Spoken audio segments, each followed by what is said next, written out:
എനിക്ക് ഇപ്പഴാ ഓർമ്മ വന്നത്. നിങ്ങളെ കഴിഞ്ഞ ആഴ്ച ജംഗ്ഷനിൽ വെച്ച് ശാരിയെ കണ്ടായിരുന്നോ? അവളോട് സംസാരിച്ചെന്ന് എന്റെ കൂട്ടുകാരികൾ പറഞ്ഞല്ലോ. നമ്മുടെ അയലത്തുകാരിയല്ലയോ? അവളോട് കുറച്ചേരം സംസാരിച്ച എന്താ കുഴപ്പം? എന്തുവാ ഈ 10 മിനിറ്റ് സംസാരിക്കാൻ? എന്തോ ആലോചിക്കുന്ന എന്തുവാ? എടി 10 മിനിറ്റത്തെ കാര്യമല്ലേ, 1 മിനിറ്റ് എനിക്ക് താ ആലോചിക്കണ്ടേ? അതായത് അവളുടെ ഭർത്താവ് അവൻ ഗൾഫിലായിരുന്നല്ലോ. അതെ. അവനിപ്പോ വന്ന് അപ്പൊ ഞാൻ ചോദിച്ചു അവന് സുഖമാണോ? അപ്പൊ അവന് സുഖമാണെങ്കിൽ എന്നാണ് പോകുന്നത്? അങ്ങനെ കുറച്ചു നേരമൊക്കെ ഇങ്ങനെ സംസാരിച്ച് അങ്ങനെ സമയം.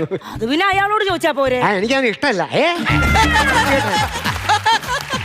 നിങ്ങളുടെ ഈ സ്വഭാവം കാരണമാണ് നമ്മുടെ മോൻ പരീക്ഷാ പേപ്പർ കൊണ്ടുവരുമ്പോ എനിക്ക് ഒന്നും മിണ്ടാൻ പറ്റാത്തത്. അത് ഇതോട്ടും തോടി ബന്ധം. അച്ഛൻ കോഴിയായ പിന്നെ മോൻ മുട്ട വരുമ്പോ എനിക്ക് എന്തെങ്കിലും കൊണ്ട് പറയാൻ പറ്റും?